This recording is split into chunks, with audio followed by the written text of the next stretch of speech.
On today's episode of Front End Fire, Es-toolkit sets its sights on permanently dethroning Lodash. We'll talk about whether oRPC is a better tRPC. We'll explain what that all means. And then we talk about some interesting results from the Stack Overflow developer survey. It's kind of interesting data, and let's talk about it in this episode.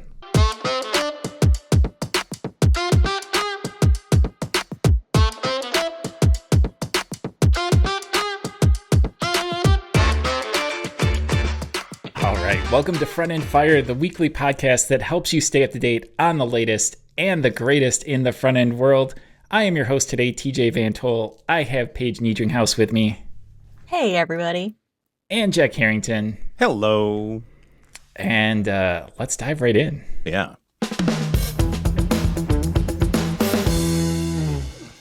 All right, Paige, can you tell us what Es-toolkit is?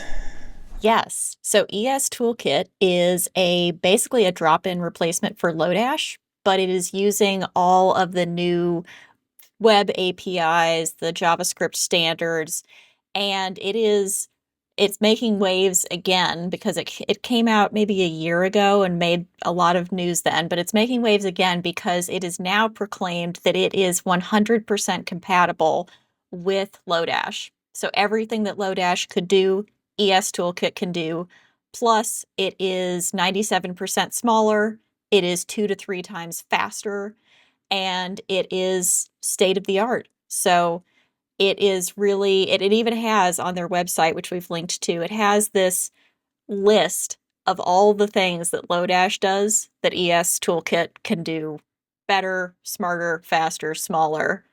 And it really wants to dethrone Lodash as the utility library if you still need a utility library in today's thing. Do you still need a utility library? You do. You might very well, because even though we do have things like maps and we have filters and we have a lot of the things that Lodash was really known for, there are still things that JavaScript does not do. There are things like sum, there are things like aggregations, there are debounce and throttle, things that you don't necessarily, that you always probably have to build a hook for, or you have to use a utility library for. So those kinds of things are still valuable. But yeah, Es-toolkit wants to do it. They offer TypeScript support, full TypeScript support, which is nice. It is fully tree shakeable, so anything that you're not using doesn't get included in your final bundle. It works with Deno and Bun. And it is already used by some big libraries and makers of JavaScript frameworks like Storybook, Recharts, CK Editor, and even it's recommended by Nuxt. So, yeah. Nice. Yeah, I'm glad that people are working on this because I do occasionally reach for little utility functions like this, but I have to say a lot less than I used to. Yeah. And it doesn't come up a whole lot. And honestly, when I do, I kind of prefer to just have a little utility function in my repo versus having a dependency. I just don't like my dependencies list in my package JSON. And I know it's tree shakeable. I know it's only one small little function, but I just don't like that package.json growing. It's big enough as it is already. Mm-hmm. But I mean, it's nice to have a trusted utility out there that is just going to work and solve the problem when I have it. Yeah. Yeah. And I remember not even 10 years ago, when you started a new project, Lodash was probably one of the things that you installed right off the bat. You just knew you were going to need it for something, many things probably. So yes, we have come a long way. Now it only gets added when you actually realize you need that merge object or some weird array and object manipulation. But now you don't have to. You can just use Es-toolkit instead. For our younger listeners, too, that might not have been doing web development 10, 15 years ago, this all started with a library called underscore. And it was named for the literal underscore character that all of these functions, originally these weren't individual packages that were well scoped. You would just download the underscore library and it would have a boatload of functions that it would put on the global underscore character name, which at the time was a super slick solution. I used the crap out of it. And then Lodash came around, and Lodash's thing was to make it more modular. And they called theirs Lodash because they also use the underscore character. That's where that name came from. But when Lodash, it was all about modularity, that you don't want this giant underscore library brought in. You just wanted individual functions for what you needed. And so Lodash also maintained API compatibility because they knew a lot of people used underscore. And I feel like over time, the best ideas from these libraries have made it into JavaScript itself. So a lot of the ones we used to reach to, it used to be harder to do, just basic map and looping in JavaScript. Yeah. And some of that is now baked right into the language. But like I said, there's still, like Paige said, there's still some need to reach for these occasionally. But that's like the history lesson of of these libraries and why they exist and why they use the underscore character as well. It's funny that we have to have like history lessons in this. Like, it feels like it hasn't been around that long, but yet here we are. So, one thing I'd say, if you're going to, like the choice to either write, I don't know, group by, like is a classic example of, should I just write this myself or bring in a library? It's like, I think it's a big difference between if you're working on a team, like, you don't want to have 5 different group by implementations in your app. You want to have one, and so I think that's a really, you should probably bring in the library if you're on a team. But if you're just doing like individual coding and stuff and just, I don't know, Copilot or Cursor just is like, okay, I'll just implement that for you, that's probably okay. Eventually. But like you say, if you're working on a team, go with the thing that's been battle tested against a million other applications that has good documentation that you can use to reference. Just make it easier on yourself. Yeah, exactly. I had to look it up. So _JS was released in October of 2009. So stop it. So it is coming up on it is 15 years old, coming up on 16. And Lodash is released in 2012, so that is 13 years old. So time flies when you're writing JavaScript. Apparently, they feel older than that to me, don't they? Do you? Yeah, it seems like ancient history at this point, because this is stuff we were using very much in the jQuery era. Totally, this would like fit with jQuery right alongside, and yeah. You had fun dollar times. For whatever your DOM stuff, and you had underscore for your data stuff. Yeah, what else do you need? Yeah. You weren't even packing things back then. You're doing like require JS. Oh. All right. Speaking of JavaScript and standards and such, Jack, you got to tell us about oRPC and tRPC and tRPC and all the RPCs. Make sense of this for us. Yes. Okay. So RPCs are remote procedure calls. So the idea is that you're declaring functions on your probably like Next.js or Tanstack Start application, and the underlying framework here, either tRPC or oRPC, is then taking those functions and then mapping those essentially easily to typed endpoints on your server, and then giving you both like client code and the server code. So the server code would do that invoking the function thing and validating all the inputs and all that. And then your client code would just make those calls to that endpoint for you and make it look like, essentially a function or something like that. And in both cases, they integrate really well with React Query. So if you're into that kind of use query, use mutation thing, they make it super easy. The big deal, one of the big differentiators with oRPC as opposed to tRPC. tRPC stands for typed RPC, or TypeScript RPC. oRPC is for OpenAI RPC. So what it does is it actually makes all of those endpoints visible via the like OpenAI API specification. So you can get like this output document that basically says, here are all my endpoints. Here are all the inputs. Here's the description and everything else, right? And it's just there. And then the really cool thing is, because it's an open API spec, then Go, Rust, whatever you have, Postman, you can literally just drop that file onto Postman, and it's like, great. Cool, here, let me go and invoke those functions for you, and it's beautiful. I gotta say, this is the kind of thing that like really only GraphQL kind of did. Like that was that big value of GraphQL, but now like I gotta say, I played around with it, and it's good. They're like really good. Yeah. Like Open API YAML files are something that we use at Blues for our own APIs. And we've also been building new tools that are using them. And they are just the most useful files I have ever encountered. So we use the ones for our NodeHub API to generate the SDKs for it. We have a NodeHub JavaScript version. We have a NodeHub Python version. And then we have a Postman collection for it that you can download. And we have Swagger endpoints. And the Swagger endpoints are probably my favorite thing about it right now, is that you can just open up a browser, see all the APIs that are available, see exactly what they require. Man, I think that's so awesome that RPC is incorporating that, because it is so useful in so many different ways. That's fantastic.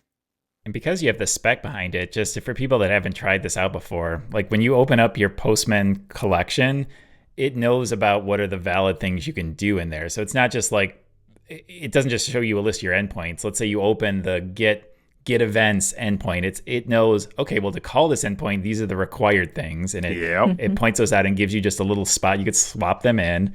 And then if you have like a post body, it'll be ready to go. It'll know exactly what you want from it. It handles auth as well. Like that sort of stuff gets built in. It is really, really slick. So if you're building anything, I'd say especially like public facing that you want other people to use, because then you get the most versatility out of this, or an internal thing that's used in many different ways. I think that's where you really gain the benefit. You have some people that want to use it in Postman, some people that want to use it in Go, some people that just want to be able to view it.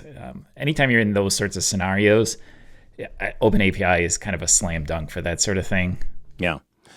And the Create Start app that I work on, so if you go npx Create Start app at latest, now one of our options is oRPC. And to your point, Paige, when you do that and you bring up the server, all you got to do is just nav to /API in your browser, and boom, there it is. It's like, here's all the endpoints, boom, boom, boom. Like as a to-dos example, of course, built in, right? The list to-dos, add to-do, whatever.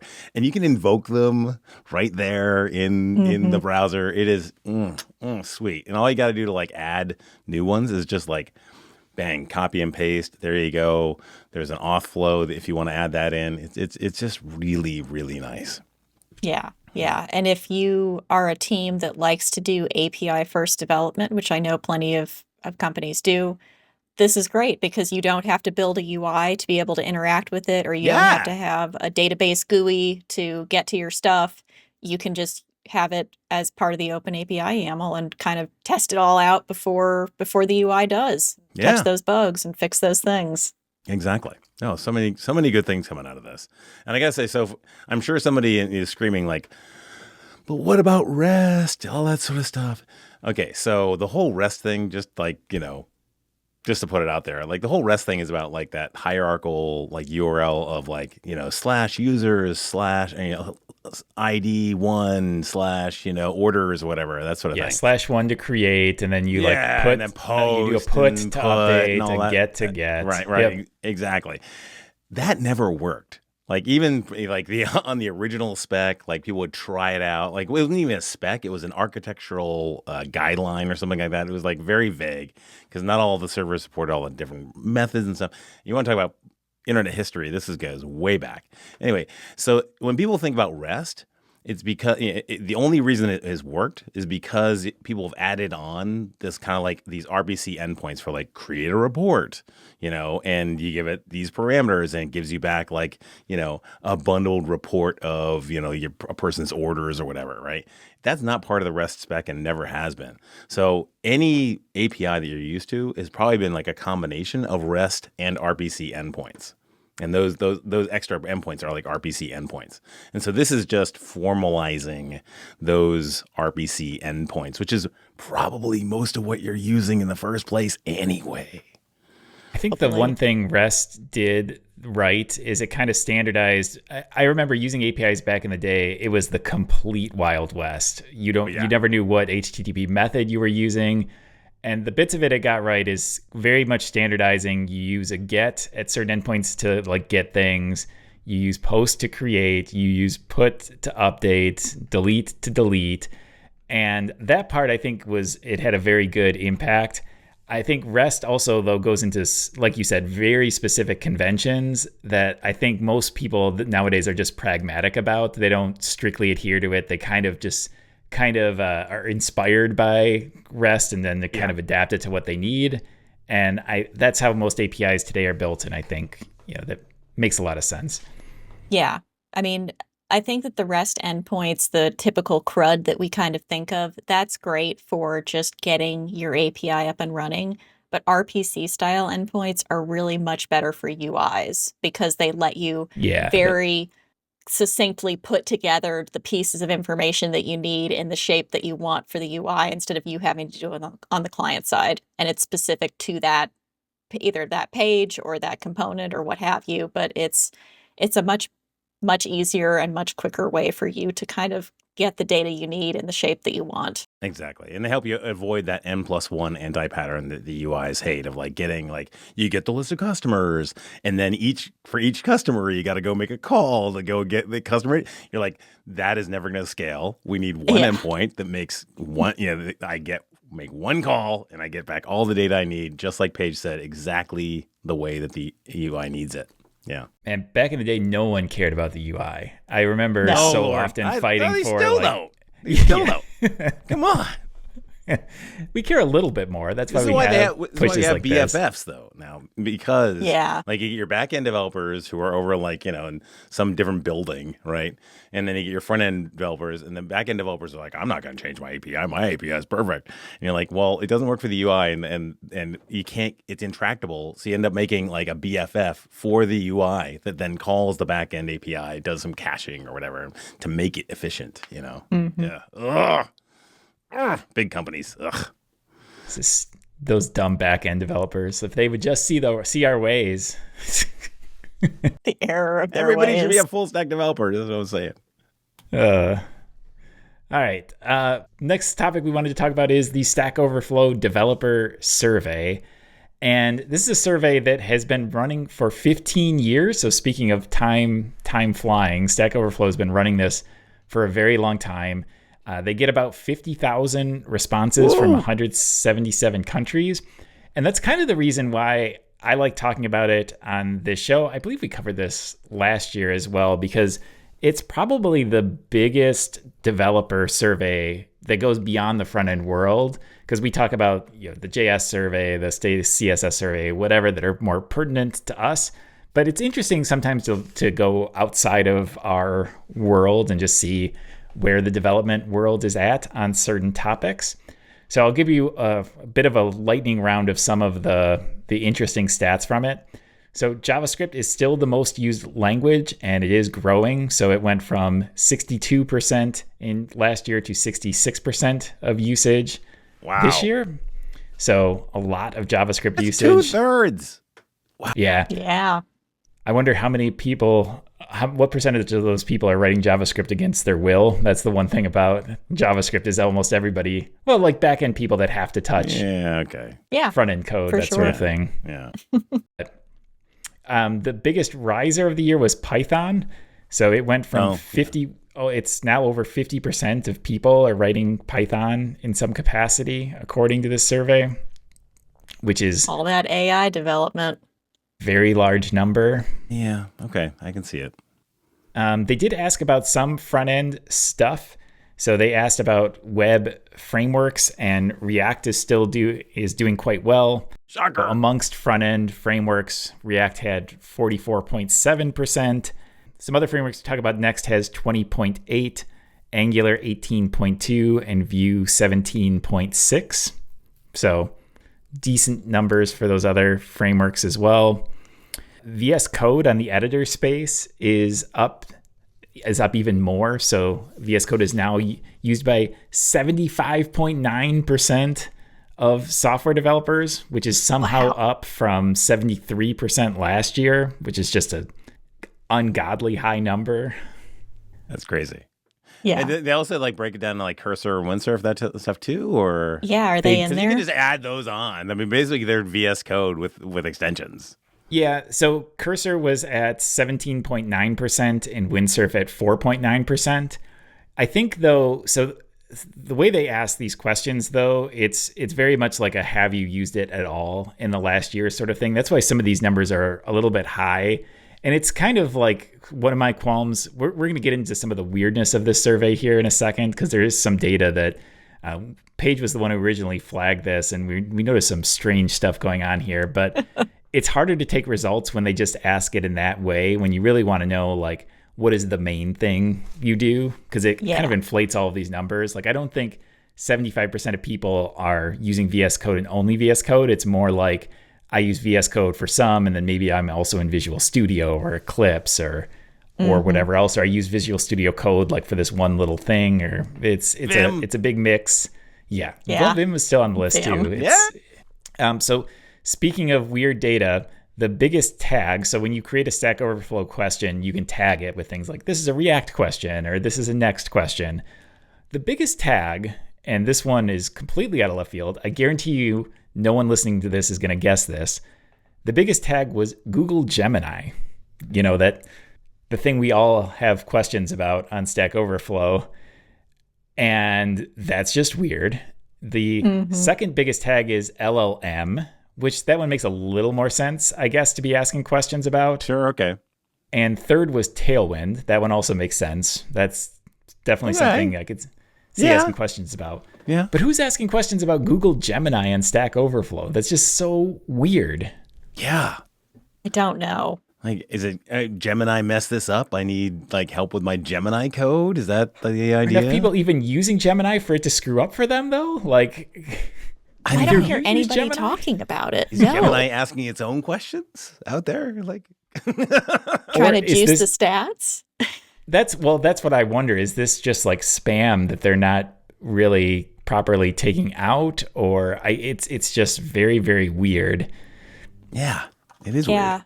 It was strange because we all looked at this before the show today, and to me, there on the homepage there are a bunch of the stats that they have like the little bar graphs and the numbers of respondents and things like that, but then they have these insights that they have drawn from the questions that they asked.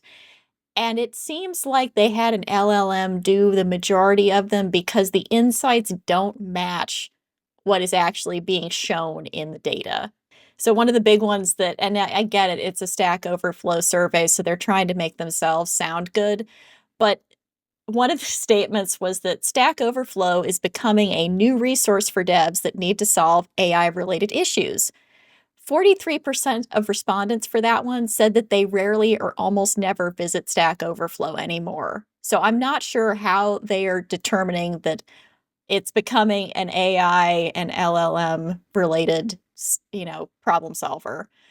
Also, the other one that really stood out to me was that it said Stack Overflow is a destination that devs visit frequently, but when you add up the number of people who say that they rarely go to Stack Overflow, it is nearly 50% that visited a few times a month or less. So, and I have tried to think back in my own day-to-day coding, and I honestly cannot remember the last time that I looked at Stack Overflow to answer a question that I had about coding. Well, so based off when you brought this up, I went back and did some research, and the one thing very cool about this survey is they ask a lot of the same questions every year. And since they've been doing this for 15 years, that does make it kind of fascinating to go back in time. Now, the one thing that's unfortunate for Stack Overflow is that they've been asking about Stack Overflow for the last 15 years, which makes sense. It's their survey, like Paige said. But they ask every year, they ask how many developers, how often you are using Stack Overflow. How often do you visit Stack Overflow is exactly how they word it. And they've been asking this question for years. And they don't make it very easy to go back in time. So I had to look this up manually. In 2025, so in this year, developers said about 25% of them use Stack Overflow daily, which sounds about right. I mean, it's still a decently common resource. It does really well in Google and whatnot. Last year, that number, so this year it's 25%. Last year it was 37% of people that were using Stack Overflow daily. In 2022, that number was 53% that were using Stack Overflow daily. And I went back to 2019, it was 61% then. Yeah.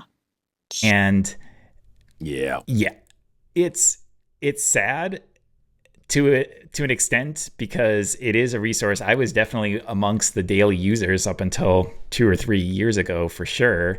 Yeah. And now, like you said, I end up there occasionally, because sometimes I do a Google search, but AI has just kind of decimated them.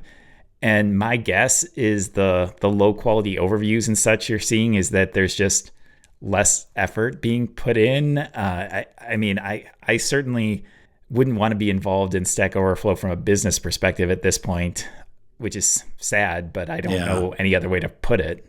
Mm-hmm. Well, there are a lot of other overflows too, though. I don't know how the other overflows are doing, because there was like a bunch of them. I think the coding one is always the biggest, but whatever. The thing is, like, the entire site seems like the absolute perfect target for AI. I mean, the things we know about AI is that they're destroying content sites, and they're specifically in certain niches. Development is one of the most successful deployments of AI. So a content site on development that's very question and answer focused, and the way we use chatbots is question and answer formats. It could not be more of the prime target to get absolutely decimated by AI, and it's all public. It's all out there. It's easily scrapable by these LLMs also. Yeah. Kind of chicken and egg thing, right? At the end of the day, like, if it doesn't exist, then what do you train on? And yeah. Hey, I did look into the Google Gemini thing, by the way. It's a lot of a lot of asks about like using the Google Gemini API, which is literally everywhere now. I mean, they've put it into dang near everything. They've got it on the phones, they've got it on the web, they've got it, all over the place. So yeah, it's all about like, how to call it and all that sort of stuff. It's just, okay. So there might be something there, and it might be that maybe Google's directing people to Stack Overflow, which is why it's so heavily used there. I don't know. I just didn't know that this community existed, apparently. Yeah. I'll end by just giving we talked about AI. They did ask about AI on this survey. Around 78% of devs are now using AI, which is up from 61% last year. So we're almost reaching saturation at this point. 40% of devs use AI daily, which honestly seems a little too low at this point.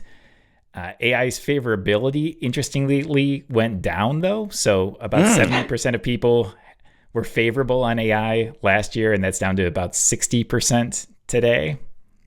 So that's kind of interesting. And 78% of developers have never vibe coded. So if you're in those 78%, you're missing out. You should definitely at least try it out. I think vibe coding has its place, but I think a lot of developers who do this for a living probably aren't doing what you would consider just true vibe coding. It's more like have the AI write some code, adjust a bunch of it because it's not exactly what you wanted, and then, go to the next thing. That's what I imagine. That's because that's a lot of what I do. It is much harder to do in production software. Yeah. Vibe coding is really for your side project, your website, whatever. But I still highly encourage anybody listening to this, if you've not tried it, it will change how you approach AI. Even if you just end up throwing out everything you do, it's kind of just fascinating to try out as a workflow. Well, I'll play the naive listener then. So how do I try it, TJ? There are a million different ways you can vibe code. There are platforms like Bolt, there is V0, platforms like that. But I think the way I would recommend is to get started in either Cursor or Claude Code. And basically all vibe coding means is you just let the LLM take total control. So instead of writing code, you just exclusively talk to the LLM. You just say, over in the chat panel with the agent mode set on, yes, Claude Sonnet selected because you're not a fool, and then and you let it roll. Yep, okay. Either in Cursor in agent mode, or just Claude Code from the terminal, or the Claude Code extension for VS Code or Cursor also works as well. And you just start by saying, I want a React app. I want this React app to be my personal website. Here's the info I want on it. I want this site to look like a modern marketing website. You just let the vibes take over at that point, and you just see what it comes up with. Or you could do the Kiro thing and do like the full spec and have it like spec it out and then build it for you. And that's why I think it's important for people to experiment with, is because then you view these tool changes, the stuff we talk about here, in a totally different light. And you start to think of what out of this can I actually use for my side projects and also for my real job, because you will pick up on tips and ideas by trying these tools out. Yeah. And you also will get different experiences. Like, even I've used the VS Code Claude Code extension, and it still gives me slightly different responses or ideas than using Claude Code in the terminal, looking at the same folder or repo. So there are differences there. I guess there are preloaded prompts or something that is slightly different about the extensions versus the native software that you download versus, running it through Cursor or something else. So it is worth trying out everything just a little bit, just to see if there's one that you prefer more than the others. Cool. Sounds good. Well, that is the developer survey. If you want to look it over, let us know in Discord if you noticed anything that we didn't, but that was sort of our high-level takeaway, or the stuff that we found interesting as we looked through it.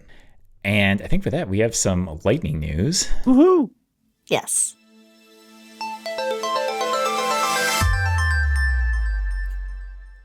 All right, I think this one will truly be lightning news, because we have a couple things, but they are all pretty short.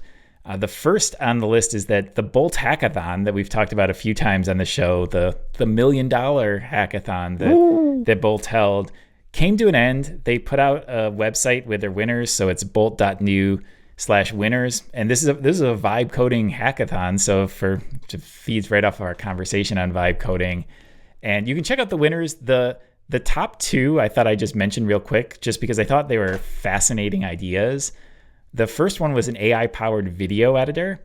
And this one hit home for me as someone who does a lot of video editing. And it's basically like a video editor, but you could just talk to with AI. Like, you could just type in plain text, I want to transition it between this video and this video, and it kind of just figures it out for you, which is a thing that I don't think exists quite yet, or at least I've not seen anything quite like it. So I did not try it. It's funny, when Paige went to try this out, we noticed that their site was down on Netlify because of too many requests, which I guess makes sense if you just won $1 million hackathon. Yeah, but, sure. You're popular.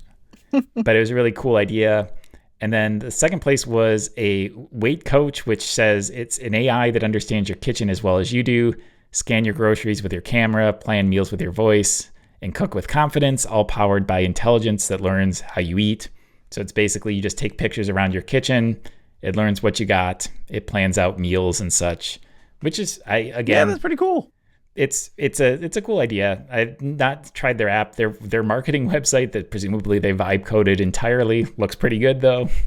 And but if you want to check it out, that URL is out there, bolt.new/winners.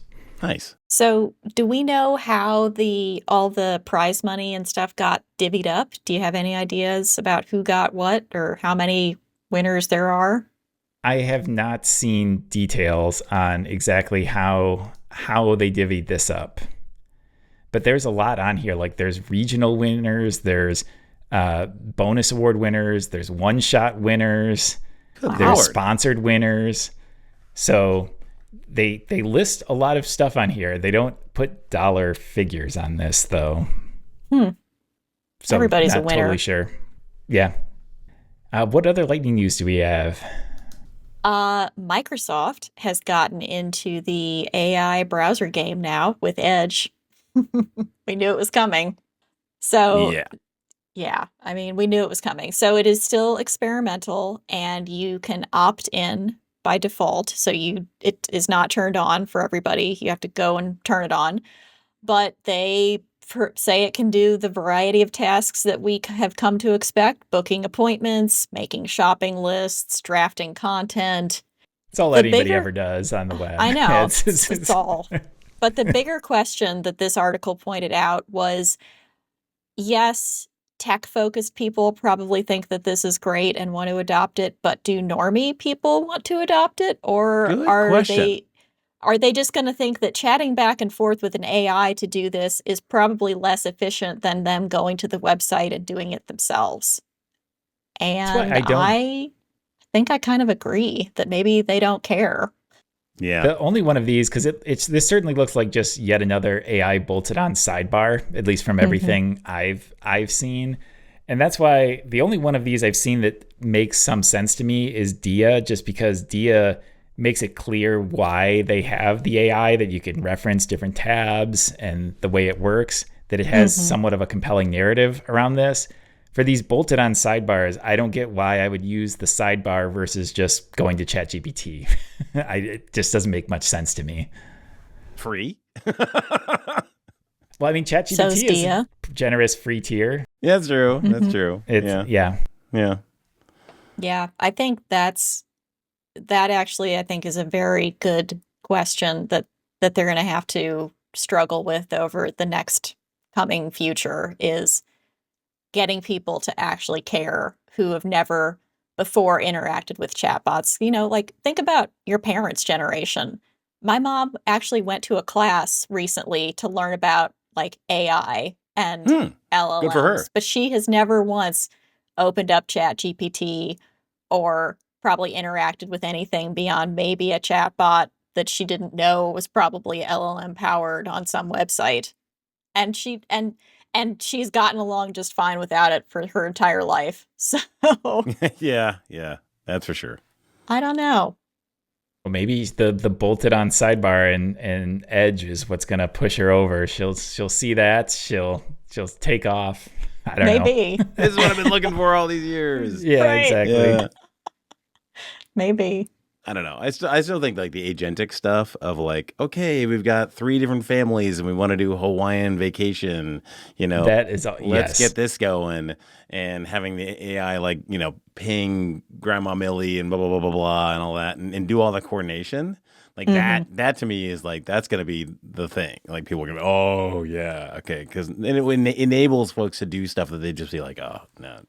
All the coordination, I feel like, and everything. though, we are so far off from that. I mean, maybe I'll look back and regret that comment in 2 years when I'm planning my Hawaiian trip exclusively through the Edge Copilot agent or whatever.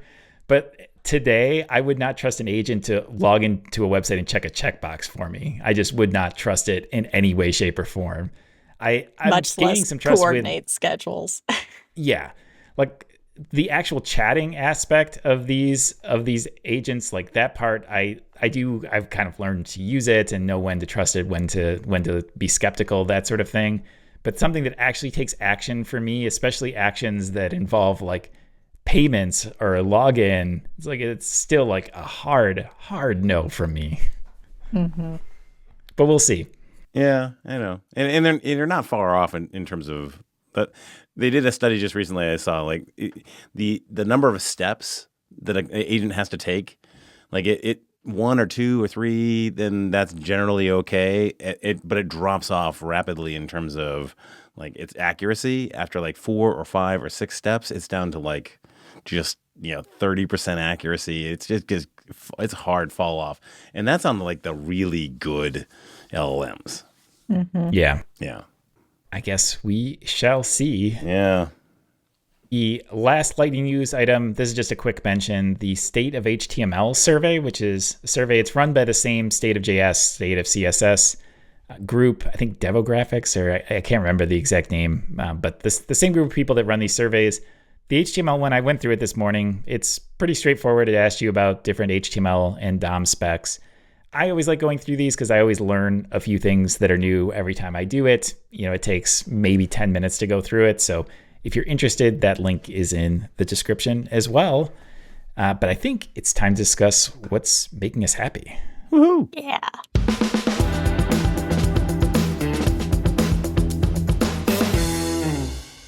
Jack, what is making you happy this week?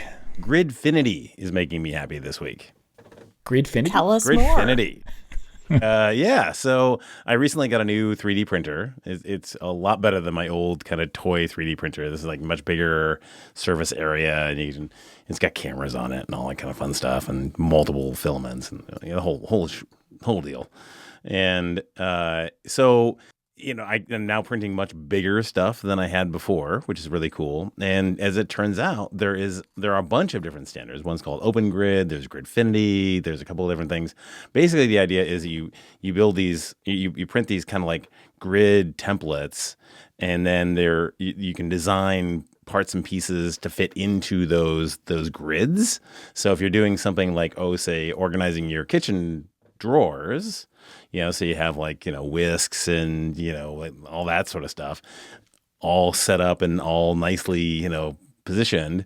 You can absolutely customize that to your heart's content with this Gridfinity system or an open grid system. And you can do other cool stuff. Like if you want to organize the bottom of your desk, you can actually like bolt the stuff on like the grid onto the bottom of your desk.